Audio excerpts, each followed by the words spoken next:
The Chris Johnston Show. Let's go! Your number one destination for a behind-the-scenes look at the game of hockey. Is this thing on? Here's NHL insider Chris Johnston and host Julian McKenzie. The first team out of the 2026 Stanley Cup playoffs is the Ottawa Senators. They lose in 4 against the Carolina Hurricanes. CJ, obviously, I was at every game. I went to Carolina, obviously watched the last 2 games in Ottawa. You were watching from your couch, whether you were in Edmonton or in Toronto, presumably.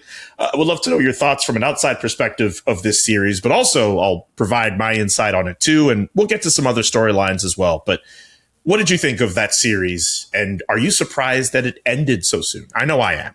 Yeah, it's a bit of a strange situation because at the end of the day, the result is the result. And we know we hang our hat on that in pro sports. We can say the Senators didn't win a game. We can say they didn't have a lead in any of the 4 games.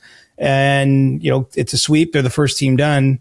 But, the games are pretty darn close. And Carolina was the best team in the conference.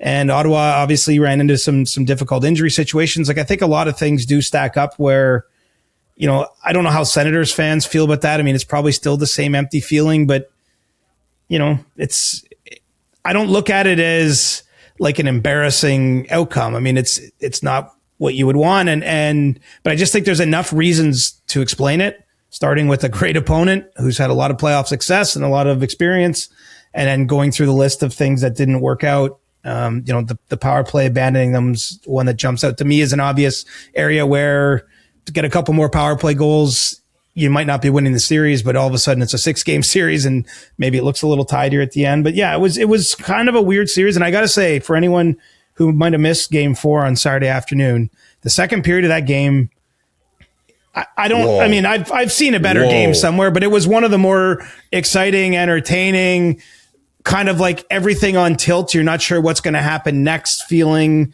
periods that I've seen of hockey in a long, long time anywhere. And it was, it's unfortunate Nikishin left injured because that's really what precipitated it. That first hit from Clevin on him, sent things spiraling, in addition to, I think, obviously the aftermath of Sanderson Hall from game 3. But, that was, I can only imagine being in the building, man. It must have just been frothing. That was one of the hardest. I think that's the hardest hit I've ever seen in person at an NHL game. That was insane. And I mean, obviously you want the best in terms of health for Nikishin, but just seeing that and the crowd pop after, that was absolutely insane. And it essentially kicked off one of the craziest periods I've ever seen, just with just the different scrums, the physical activity. We got to get to Ridley Greig and him being the third man in on a grapple between, I think it was Warren Fogle and Sean Walker. And he has a hearing coming for that. Like, we could get to Greig in a second, but that was insane. That was intense to take in person. And it was just like one thing after another after another. I think there were 2 periods in this series that stack up for me as some of the best I've seen in person. That period and the first period to start off this series in Carolina, even if there weren't any goals to show for it, that was just the intensity, the defense, the fighting. That, I think we got 2 really good periods in terms of entertainment, among other periods. Yeah, and I'm not saying the third was bad. It's just like, obviously the intensity and emotion got dialed back a little bit. No one wanted to, there actually were a bunch of power plays in the third period as well. But no one wanted to make a mistake at that point. But it just, everything kind of went on tilt in the second. And this is sort of where I come back to, Julian, where it feels like it was a closer series. I bet if you asked the Hurricanes privately, not saying in front of cameras, I think they'd admit, that it was a tougher series than, again, 4-0 looks like. I'm sure they'll appreciate, having a few extra days of rest before, gearing up for their round 2.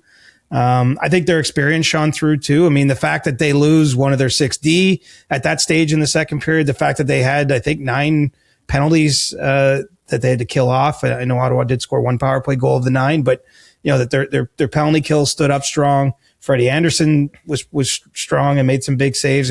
They found a way through that game. They found a way through that environment. Taylor Hall naturally, after the hit on Sanderson, was on the brunt of, obviously players looking to take him out, and we saw him score the first goal in the game, the way he celebrated it. Anyway, to me, when I think of playoff hockey, I think of all of that stuff. And I am sorry someone had to get injured amongst it, but unfortunately, or at least a couple people, we want to include the Sanderson hit as well. This is kind of what happens in the playoffs, but that was just 2 teams going at it and the emotions taking over, and tough all around for Ottawa with the season they had. But this is, I guess, the counterpoint that I'm sure will be raised next year down the stretch around the Senators is this is why there is value to finishing higher up the standings because of this format. I realize there's no guarantees, but you'd probably rather have an easier first round opponent, and the Hurricanes gave the Sens all they could handle. And quite honestly, who knows? Wouldn't surprise me if they're the team that comes out of the Eastern Conference. I mean, they're that good. And so, hat tip to them for a great series, and, kind of a lot of question marks, I think, leaving Ottawa. Having been around the Hurricanes as much as I've been in the last week, I mean, like players, the coach, obviously, I feel confident in saying that, like, this was not a matchup the Canes would have wanted. I mean, the fact that they played as hard as they did and they played as well as they did, I think they had respect for the Sens the entire way. They knew there wasn't going to be much space, and they knew that the Sens were able to do good things with their power play too. I know they only had 2 power play goals in the entire series, but that came off of a ton of different opportunities that were given to them. Like this was not a cakewalk for the Carolina Hurricanes as much as it does look like it in a 4-0 series, which kind of leads me to my next question here. If you're the Ottawa Senators, you had as good of a regular season as you could. We know what the goaltending was like throughout the regular season, only for it to be amazing in the postseason, but you don't get a win in the playoffs. What do you do with this roster? What can you do with this roster and try to put yourself in a position where people can look at you next year and say, hey, you are among the best in the Eastern Conference? I'm not sure what's next. I'm not either. I mean, I think the dust has to settle a little more before we can answer that question clearly. Now, I think that I'll take the positive side of Ullmark playing so well in the series. There were times this year where I wondered, man, I know this guy's got years left on his contract, but is he going to be able to be the number one next year? Are they able to rely on him? I think you feel that both how he played down the stretch, to be fair, after that game in Florida, and then what you saw in the playoffs, I think under that microscope, under that heat intensity, you love what you saw if you're the Senators. And so I think that there maybe is more of a path back to that. And not to say that there wasn't already, but I was sort of starting to wonder that with how the year went. And given that goaltending clearly was a big reason why they weren't, basically winning more games when it mattered and falling behind in the playoff race. As for the roster itself, I mean, the Brady Tkachuk question is the question. I know you've got locker clean out there on Monday. I don't think you're going to get that question answered in a meaningful way. No. I'm not sitting here starting the rumors, but they already started. I mean, I saw on Twitter, basically the minute the game's over, people are like, Brady's gone. Jeez, man. People need to chill out with that, man. But some people with check marks. I'm not talking, this isn't just random fan accounts. I mean, it's people that have influence or have opinions that, tend to be valued that were saying it. Certainly I'm not sitting here saying it. I'm curious how he navigates that. I mean, obviously Brady's got 2 years left on his contract, and like any player, they've got the right to choose where they want to play. Once he gets through this deal, that's CBA negotiated.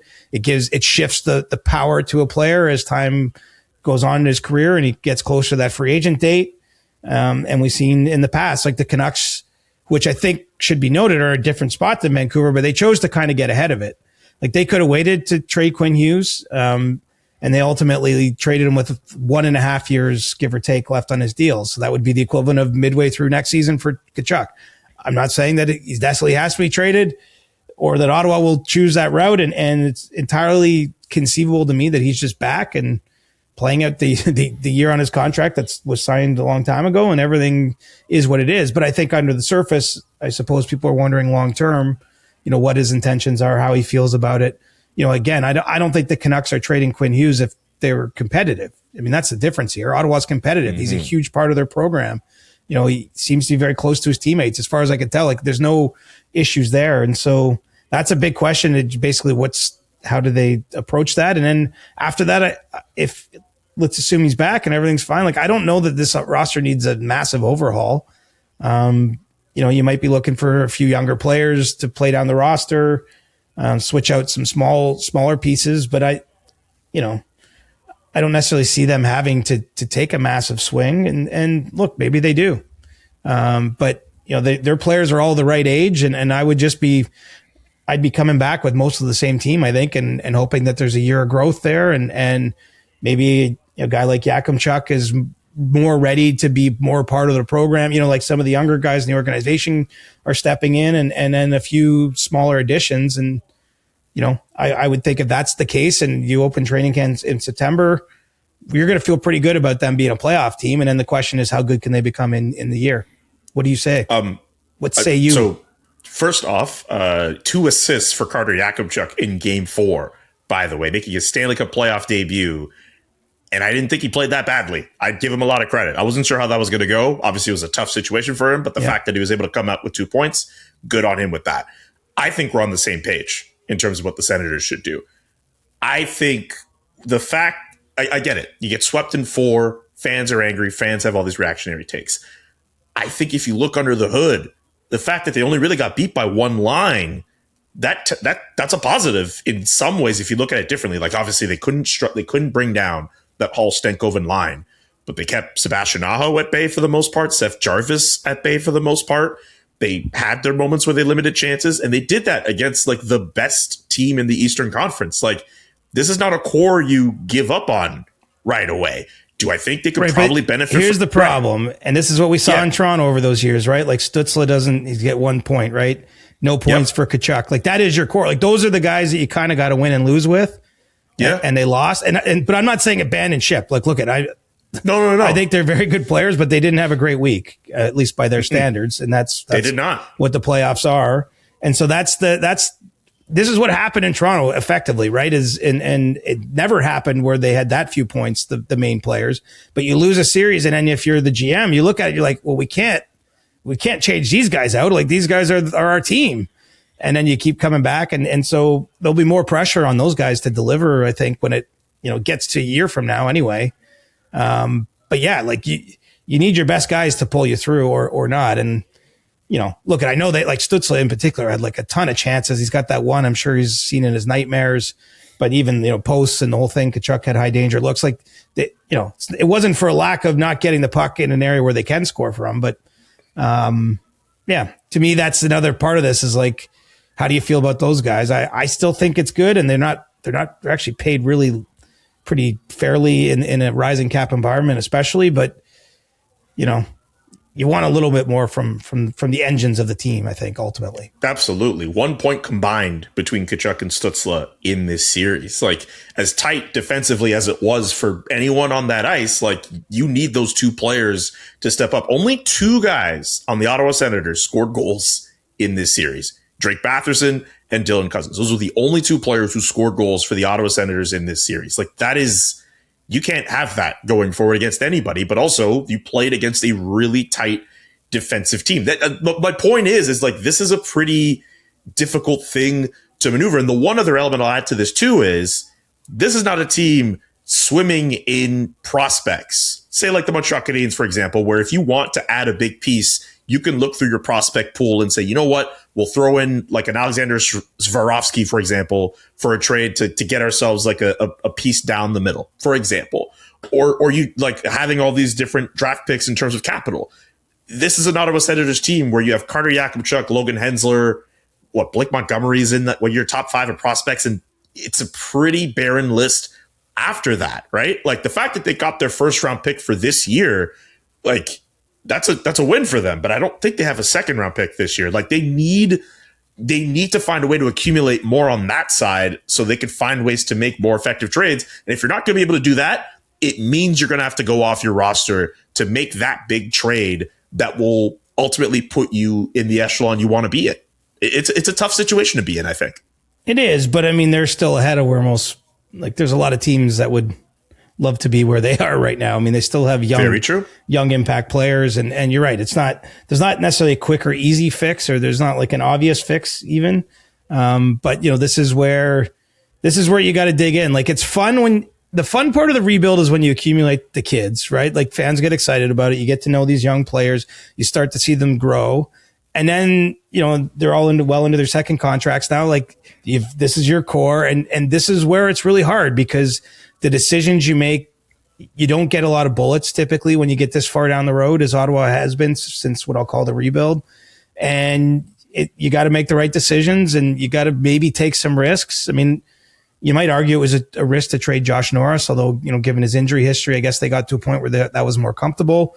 But you got to maybe take some of those types of chances, and they're not necessarily all going to work out. But, Montreal's going to get there too. I mean, they're in a sweetheart position. Don't get me wrong. And I've enjoyed watching them this year's playoffs, but, there's not going to be room for all those prospects, and some of them will have to get traded away. And maybe there's a big free agent decision at some point, or an established player they bring in, and this is where it's tricky. I think that's exactly where Ottawa's at. It's just a tricky spot, but at least the good news is the good news. You've got the right age players. They're trending in the right directions in their careers. They didn't unfortunately deliver enough for you against Carolina, but I think you feel pretty good about Tim Stützle on your team, signed at the contract he signed for and for the years he signed for still. Yeah, I think we're in agreement on that, but we'll see how it'll shake out for Steve Staios over the next coming weeks and months in what could be a very interesting offseason in Ottawa. Before I get to, do you want to get to Ridley Greig first, or do you want to talk about Carolina? Because I think Carolina deserves a lot more. We need to. I think they could come out of the East. I'll just say that straight up. Like, after watching that series, seeing how they're well coached, I think they could come out of the Eastern Conference. We can go in on that, or we can get to the Ridley Greig incident. Well, I don't have any doubt that they can come out of the East, but it's still, I mean, when they cross over to the Atlantic, that's been where it's gotten tricky for them, right? And, granted, that was the Florida Panthers, who are well into their golf seasons or traveling to see their brothers play playoff games in other cities seasons, or, what have you. So they're nowhere to be found right now. But I mean, if Tampa gets by Montreal, I still think they would, and they would have to get through the next round too. Who knows though? Man, all bets are off. I mean, we've had a very narrow conversation here for obvious reasons about the Canes-Sens series, but let's look around the league. Like, at this exact moment we're recording, the Sabres are on the verge of moving to round 2. The Utah Mammoth are ahead of Vegas. Anaheim Ducks are ahead of Edmonton. Philadelphia is obviously on the verge of pushing out Pittsburgh, even though the Penguins did win game 4 there. So, this could be like an all-time Final 8 where almost nobody would have called it other than the Hurricanes. I mean, the Hurricanes are the one team, I think, day one, whenever we did our predictions for the season, we wouldn't be surprised to say that they would be in round 2. But everybody else that they are left with might be a little bit of a surprise. We'll see what happens with Montreal, Tampa. So the point, I guess, I'm just curious to see how things line up for them next. But, certainly Carolina gets the winner of Philly, Pittsburgh. They're going to be a massive favorite in that series. And then it's really just what happens of these Atlantic teams before I'm saying they're definitely cup bound. But I mean, they've got reason to feel confident. I mean, look how experienced this team is. Like, I think it really does matter. Like, if you take, I was viewing that game in large part through the Senators lens. They're playing at home in game 4. Can they stave off elimination?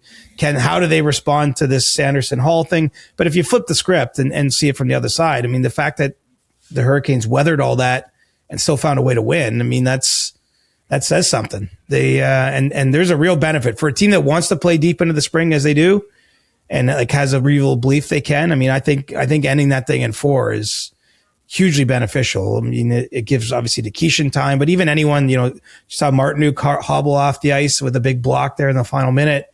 Just an extra, Ehlers didn't play game 4. Right. An extra couple days though for him to, do whatever he needs to do. I mean, I think you're right. I mean, this could be their year. They've been waiting a long time. They've been pretty patient, I'd say. Obviously they always make moves. I mean, but they've kind of stayed consistent with the same group and not, they haven't reinvented the wheel every offseason or every trade deadline. And that could be beneficial for them because it's a pretty deep team up and down the lineup. And the fact that you're talking about the Stankoven and Hall line, dominating and really from an offensive standpoint, winning that series for them, they have other lines, right? Like Sebastian Aho, did have a couple empty netters in game 4, but didn't have the offensive impact, but that's your 200-foot centerman at the top of the lineup. I mean, I just think that you're right. They don't have like one superstar that we all focus on, but I think that they have the team to get it done by committee. And obviously if they can get consistent goaltending as they did in round 1, I mean, someone's going to have to go beat them.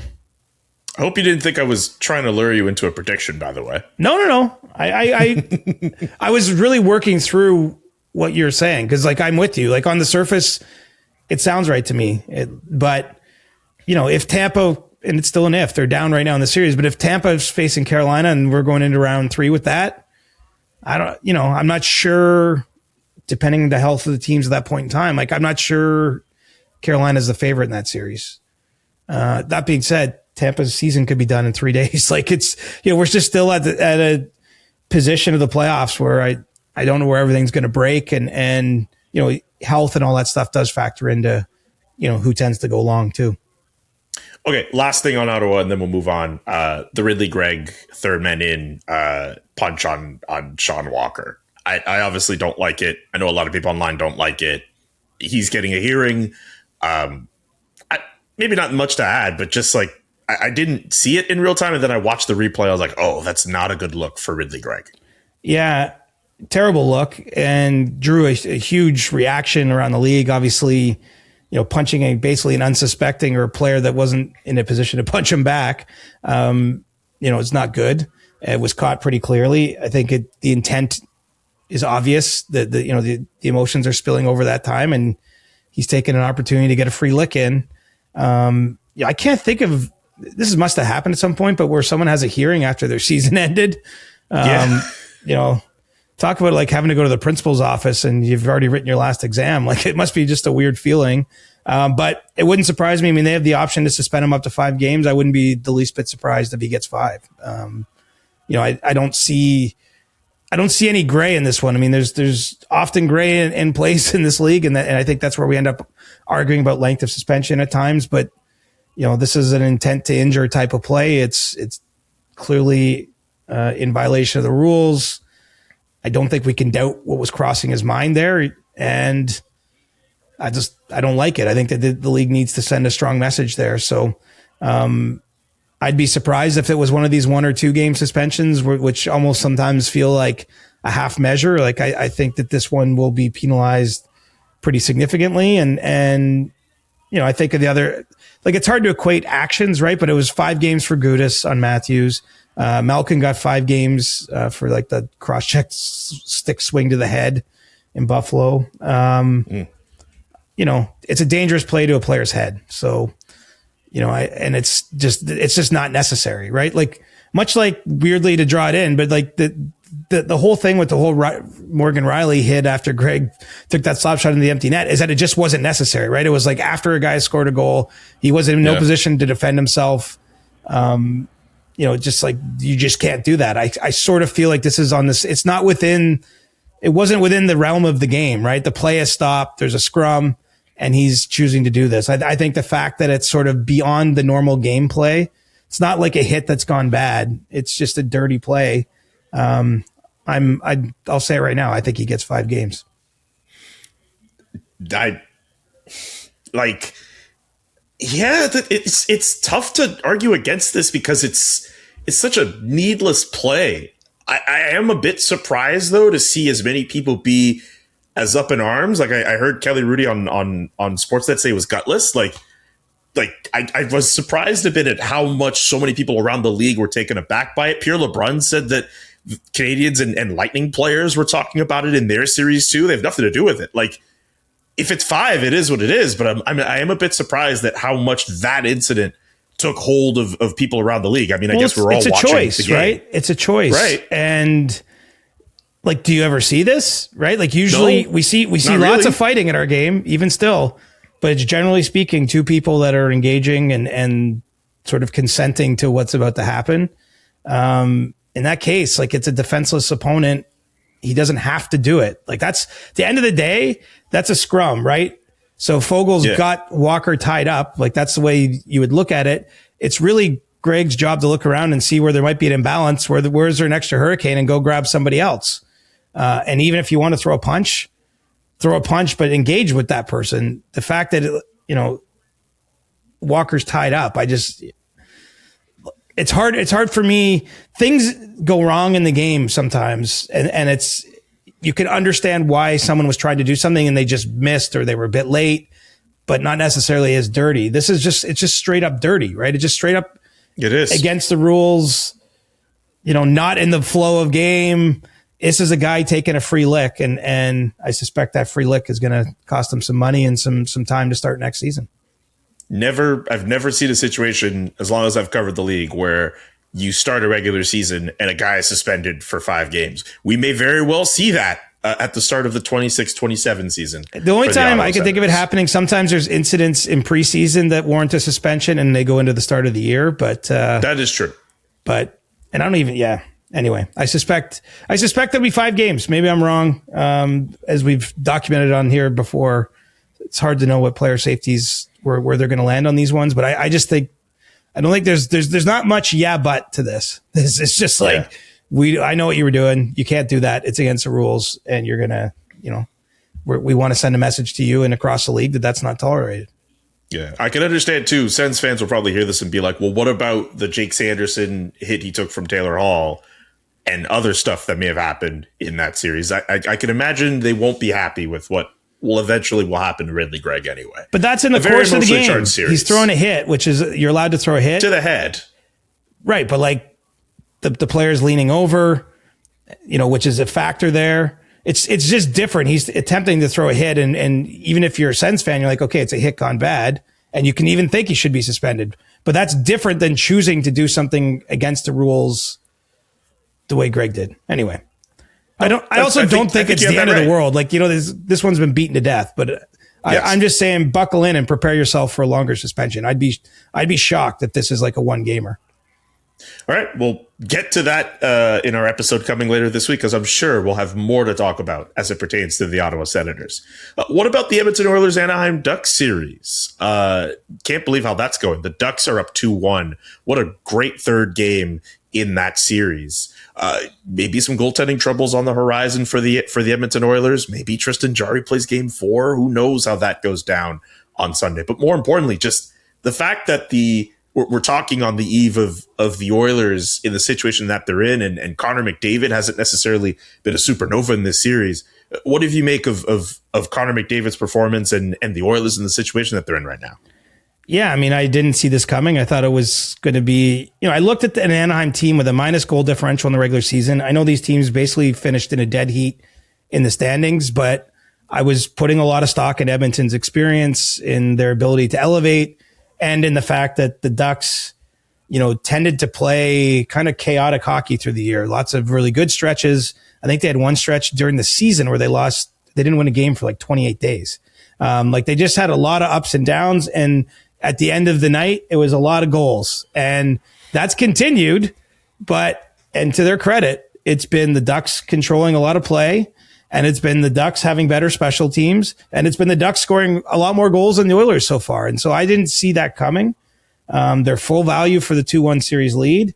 I think it's up to Edmonton either to button it down a little bit and not getting into such a track meet. Because if you look, especially the third period of game 3, I mean, just 2-on-1, 2-on-1, 2-on-1. Like Connor Ingram actually made some big saves in a game that ends up 7-4.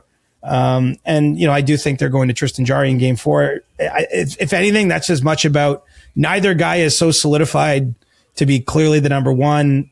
I think it's fair to wonder if Ingram just running on fumes a little bit. He's played a lot of hockey down the stretch, and the way the series has started might be a time to look for some fresh legs there and throw Jarry in. But this one's a little bit of an eye opener, and until the Oilers are done, they're not done, but it starts to feel big and heavy pretty quickly for Edmonton, because we know how much is riding on the season. They've also played a lot of hockey. Like, I think it is fair to wonder, Draisaitl had that injury down the stretch. McDavid's probably not at 100% based on what we've seen in the series, but he's still playing 24 minutes a night. He's played 50 playoff games the last 2 and a bit playoff years. Played 7 games at the Olympics and 4 at the Four Nations. I'm not making an excuse, but I think it's possible and worth noting that it's just possible that they don't have that extra gear, that extra whatever to get through this. And they don't have a perfectly built roster. I mean, that's not necessarily new. I think that's been the case. But we might be seeing the weight of that. Like, the plane's not gaining liftoff at this point. They need to get that thing at cruising altitude as soon as possible, or else, we're going to be talking about all kinds of stuff. I think it's a little soon to jump to the what ifs if the Oilers go out, because you might not be hearing this till Monday morning, and Sunday night is game 4, and maybe it's 2-2 by the time you're hearing this pod. And Justin Jarry might have had like a 50 save shutout performance. Fair, but really the truth is this, though, is that it's approaching dire for Edmonton, because it's not just that they're losing and Lucas Dostal is like stealing the series. No. The Ducks are an interesting team. Like they've got their scoring kind of through the lineup. You've got Cutter Gauthier playing like down the lineup. They're coming at the Oilers in waves. And they've done a really nice job of keeping McDavid mostly at bay so far. He did get the power play goal and a secondary assist in game 3. So he's on the scoreboard at least, but not dominating the way you're used to seeing. And, frankly, I think the Oilers' bigger issues remain defensive / goaltending, keeping the puck out of their net, because they are scoring 4 a night, and the goals have come from Szymanski and Dickinson when he played in game 1, and Kapanen, and Connor Murphy scored a goal. Like they've managed to get kind of like the secondary scoring you'd love to see from your team. And I do think it's still probably only a matter of time before McDavid has another big game, but he also missed practice on Saturday, and you have to wonder just how much energy is left in the tank for him and Draisaitl. Can they pull the Oilers through again? That's what my mind is on. Yes, there's the goalie change. Yes, the Ducks are a great story. I'm really not trying to skip past them, but like, can these guys defy gravity one more time? That's what's being asked of them right now, and neither of them is likely playing at full capacity, just with all the hockey they've had and some of the injury situations and whatnot. I'm not saying it happens in game 4, but I feel like we've seen, particularly 97 and 29, play too many playoff games for many of us to go against them or bet against them. Like it's going to happen at some point, or at least I would much rather be on the side that expects them to find a way back than to bet against them. Well, and even if they go down 3-1, honestly, that's not a great spot to be in. There's no way to shine that up, but they came back from 3-0 down to force a game 7 in the Cup final 2 years ago. Game 5 in that circumstance would be at home. Then you go on game 6, they'll probably be saying what they were saying back in that Panthers series. We've got to force them to come back to Alberta. And then you're coming home for game 7. Like the series is not lost, even if they go down 3-1 in this case. I mean, it's technically not lost for any team in that circumstance, but I would still put some amount of faith in the Oilers being able to summon something to do it. But game 3 was pretty alarming. I mean, what I learned in games 1 and 2 in the building at Rogers Place in Edmonton, wow, the Ducks are for real. They're here. Like they're very much worthy of a spot in this series. They're doing lots of good things. They blew a lead in game 1. I mean, that's the other thing. It could be 3-0. I mean, I realized I could play that game. It was also 4-4 late in game 2 before the Ducks won. So, let's not get in the ifs and buts game. So many of these series, right? Multiple overtime games, or, they all more or less could go either way, save for a few. But, then you go to game 3, it's at, down at the pond in Anaheim. And I just, the Ducks just flat out beat them. The first period was very one-sided in Anaheim's favor. The score was still close, but the game on the ice wasn't close. And, they got it back to a tie, did Edmonton, but then the Ducks ran away again. So we might be seeing a bit of a changing of the guard. Who knows? And obviously this carries huge consequences for the Oilers, which is why I'm not getting too far to myself, because I wouldn't be surprised to see them deliver a big pushback effort, at this stage of the series. Do you get the sense that the Ducks are playing loose in this series, like kind of like nothing really to lose in this scenario, just because not a lot of people are expecting them to win over Edmonton? Do you get that sense being around them? 1,000%. And, it's the benefit for them. It's not just that no one expects them to win, although that's part of it. It's also literally 14 guys have made their playoff debuts in this series. So, even 2/3 of the roster or more show up to these games and they weren't sure what to expect fully. And obviously I think they've proven some things to themselves and they've played very well. And they also were the team that came back the most during the season from deficits. And I think that's given them a strange amount of confidence. Like they don't mind going down in a game. And, when I think of sort of the pressure of playoffs, adding a little extra to games, I think it's hard for teams if you get behind. Like I think it's easy to start pushing and doing some uncharacteristic things, like feeling the weight, like we got to get this back. And that could lead to further errors and a bigger deficit. I mean, I think Anaheim they're so comfortable being behind. So that makes them a tough opponent because they're never really out of the game. They never feel like they're out of the game. I think mentally and emotionally, they're not out of the game, even when they've been behind or even when they've squandered a lead. As example, like even in game 3, they did get ahead. They had the run of play and then they found themselves tied, but they weren't like, oh shit, that was the best we had. Like they just keep going. So I think that, because they can score so much, because they have that offensive pop through their lineup, they have guys like Leclerc on the back end, putting up big points and distributing the puck. I mean, they're just flat out dangerous. They're willing to trade some of those 2-on-1s too. I mean, they gave up a lot of high danger chances and odd man rushes and the like, but they've got Edmonton's attention right now. I can tell you that much. They got my attention too, watching this thing. You'll be in Edmonton for game 5? I shall be there. I don't know if it'll be one of those like flip games for emotion or if it's going to be wow, the Oilers season could end type of night, but it's going to be interesting, man. That's the playoffs come at you fast, right? It's sort of like Ottawa, like it's just over before it began. It was a week. I was in the playoffs for a week. Right. The Darryl Sutter line, it's a waste of 8 days if you play the Avalanche, right?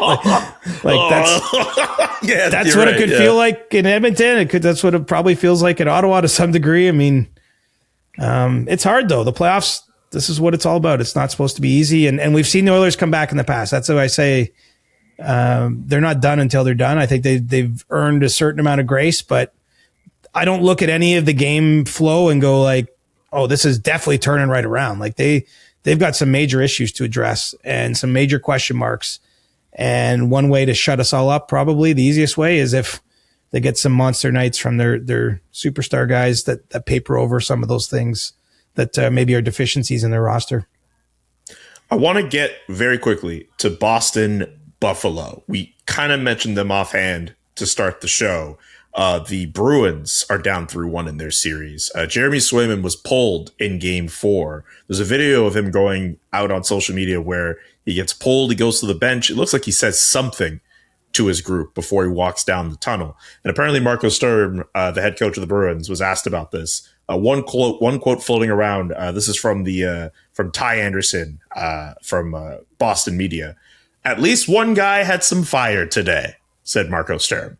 That's tough. It is tough, but I like that from Swayman. Like, I think certain goalies can get away with stuff like that, and it depends how ingrained you are at the team. I mean, clearly he's been such a huge part of their success over a number of seasons. He's part of the core group. He's signed long-term. He shows up and delivers more often than not.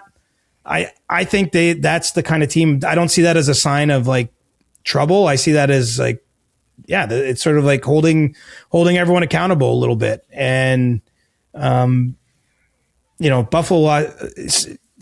lost 2 tough games on home ice there and like didn't have a whole lot in either game. I think this has been a weird series from that first one where the Sabres rallied. Then Boston won huge in game 2. The goal from center ice on UPL, the whole bit. They go back home thinking they're in a pretty good spot, and to get punched in the mouth twice. Talk about a real back and forth series, even though the games themselves haven't really been all that close other than the first one. Even that game wasn't that close when you're watching it. It's just the Sabres managed to put on an all-time rally in the third period there. So it's a strange series, but I don't mind Swayman doing that. I don't know how you feel, but no, I look, he has a lot on his plate. He has to, obviously it's on him to make saves, but if he's not getting the run support, if he feels he's being let down, how do you blame him from reacting that way, as far as I'm concerned? And the Bruins are built a bit on emotion, right? Like they got that Kastelik Jeannot line. Like they're not designed to win games 5-4 at this stage. Like they obviously they got David Pastrnak and McAvoy. Like you have some guys that can chip in some offense there, but they're still a grinded out kind of team. And in some ways you would think that would be more conducive for the playoffs, and the Sabres have given them their hands full. And so, maybe that fire was what was missing, or maybe they're just not good enough. But either way, their season's on the line the next time they play. I know Tampa and Montreal are also playing on Sunday. We won't be able to talk about what that game their game 4 will be. That series is going 7 anyway, so let's save our words because we're going to get more opportunity, I think, as this goes along. Can I at least just get your thoughts on the Lane Hudson game winner from game 3? I can't believe how we got that shot off and how it ended up top left shelf corner. Like the traffic, the bodies in front, like, and I don't think it deflects off anyone either. It's a perfect shot. Yeah, but I mean, it might have been a hit it and hope for him, right? Like I don't. Yes, because I'm sure you've seen the still for him from like basically what his view would have been. Like it's just a sea of bodies. In that moment, he's just unloading and probably hitting that thing as hard as he can, and had a great result for him and the Canadians. But I don't think that was I don't think he saw a hole there and that he sniped, and good on him, because he's not someone when you think of Lane Hudson, you think of all the great things he does moving around the ice. But I think of him dishing passes, not hammering a puck from near the point and ending the game the way he did. So what a cool moment. Big goal for him and his team. But that's playoff hockey to me. I mean, Vasilevsky in particular struggles with point shots. But I don't think any goalie would have a much percentage of saving with how many people that went through and where it ended up, how hard it was hit. That was quite a moment there at Le Centre Bell. I love how you try to throw the French in there just to show. Just want to hang with you a little bit, Hey, we can hang up. You can hang with me anytime. It doesn't matter. We can just speak one language the whole time. I wish I was eating a hot dog at the intermission right now at the Centre Bell. That would be. Oh man, I could go for that. I haven't had dinner yet. That would be perfect right about now. When you go to the Bell Center, you have those hot dogs. What condiments do you put on them? You always do this game because you hate mine. Ketchup, mustard, diced onions. That's the perfect one. I just stick with mustard.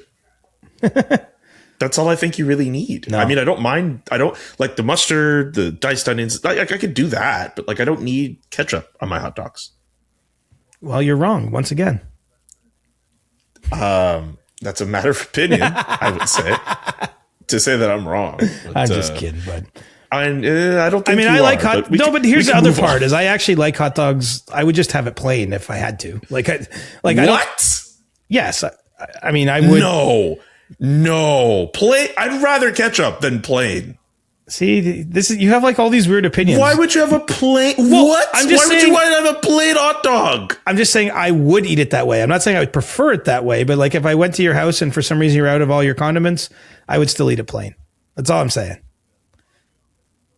Okay. So it doesn't have to be a certain way for me. It's just if I have the full choice, if I have the full buffet of choices, I'm landing on ketchup, mustard, and diced onions. You just like glizzies that much? Yeah, I mean, I try to avoid them. I'm getting older. I'm trying to fight off the dad bod a little bit, but I do enjoy a hot dog. All right. I never make them at home. That's how it's a treat for me. So I had one at the Rogers Place pregame meal, game 2. Mm-hmm. That's good. Anyway, held myself to one. That showed a modicum of restraint there. But yeah, I like a hot dog. I'm not going to lie to you. That's good.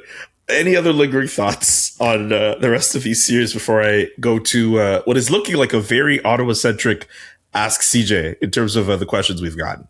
Not really. I mean, the playoffs, it's been good, man. It's crazy. We're going to be down to 8 teams before you know it.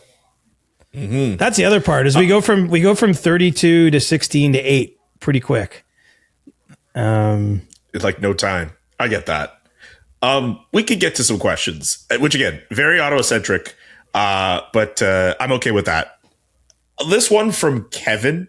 Of course, we're going to talk a lot about Brady Tkachuk over the next couple days. With Brady Tkachuk's playoff performance this year, the way he looked, is he gone from the Sens? And if so, where do you see him going and for who? These comments like that, I think we're just going to see a whole bunch of that over the next couple days and weeks. Well, I think if he ever goes, whether it's this offseason or in the future, he's going to control it, right? And look no further than when his brother Matthew got traded to Florida. I believe there was 3 teams at that point in time that the Calgary was sort of instructed to do business with or to engage with. And, they ended up with that Panthers deal. But I would think it'll be something the same for him and really any other player that has an ability to control his own fate in that situation. And so what do you get back? You're probably going to get back not full value. I just think that's the way it is, because you can't walk into the town square and auction them off for the best price, right? Yep. You can only deal with a select number of potential buyers. And we're operating in a hypothetical. I would say the same thing about Austin Matthews if he ever leaves Toronto, or, down the list. The truth is, those players aren't as valuable as what their skills are, because, they can direct where they go to a certain degree. And so I'm not saying you're getting nothing, but it's probably not going to make you that excited if you're a fan. So I would say you're probably, if I was giving you any advice, Kevin, I would say, hope that Brady stays. Hope that this is all just idle speculation. The way, frankly, we've idly speculated about Sidney Crosby's future, and he's still got another game to play at the Penguins this week. There's just because something takes on a life of its own doesn't guarantee the outcome. And, what I saw from Brady, obviously, was a guy who was pretty disappointed with the end of his season. Mm-hmm. He's a captain of the team. He's put a lot in there. I think it is harder to leave places like that than, I'm not saying he never would, but the rumors about players often don't account for the fact that you already live where you live and you grow up with these people that you go to work with. And especially if you feel like you have a chance to win. And I don't know how he feels in that, but I mean, look, the Sens do have the kind of team, I think your odds of retaining a player are elevated when they've put a lot of time in and they have a pretty good team around them. I don't have someone in the comments who specifically asked this, but do you have any update on the Leafs with their GM search? Nothing since Friday, quite honestly, which was when we last recorded. I still believe they're down to where they're down to. It doesn't seem like anything happened over the weekend in terms of getting closer to choosing the candidate. And sorry, just don't have, we've too recent to the recent update, but, I know there's some raised eyebrows around the Leafs potentially being down to John Chayka, who hasn't been a GM in the league for 5 years, and Scott White, who's a longtime assistant GM with the Dallas Stars. Someone texted me, works for the team. They said it's like choosing between a Tesla and a pickup truck. Like, they just find it to be I don't think it's even meant to be a shot necessarily at either candidate. I think it's more just like, it's kind of a strange, it's like choosing between two random things a little bit. But don't have any news. Maybe we'll get some this week though. I'm still hearing it could go into May though. Like I know that, and I was one of the ones who said it was getting accelerated. And when I said that, I do believe that's the case. And they're obviously narrowing candidates down. So they're making progress there. But, I have been told, don't just assume it's getting done in the next couple days. Okay.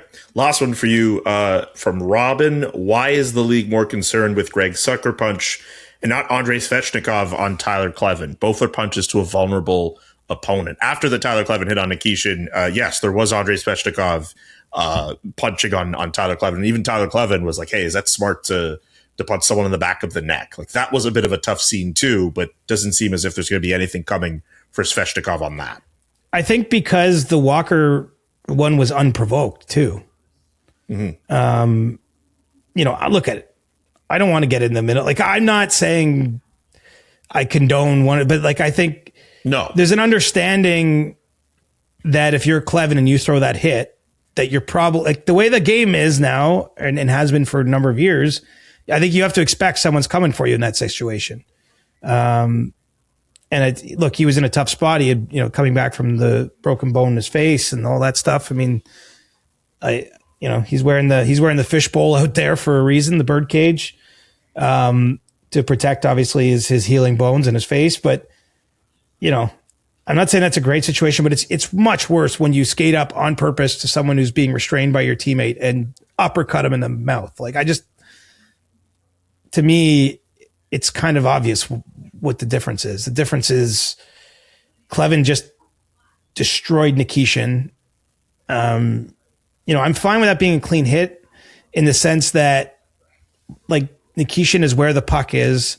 Unfortunately, in his case, he didn't possess it. He just sort of touched it, and didn't obviously see the hit coming. But like, that's a player who's eligible to be hit by the rules of the game. But it was just such a punishing hit. I understand why Svechnikov is trying to avenge it in some way. Frankly, we had a whole trial by fire in Toronto for not having that kind of reaction on, not exactly the same type of hit, but the whole Matthews thing, right, was all about not having a reaction. I think we expect the reaction, whereas we don't expect what we saw from Ridley Greig.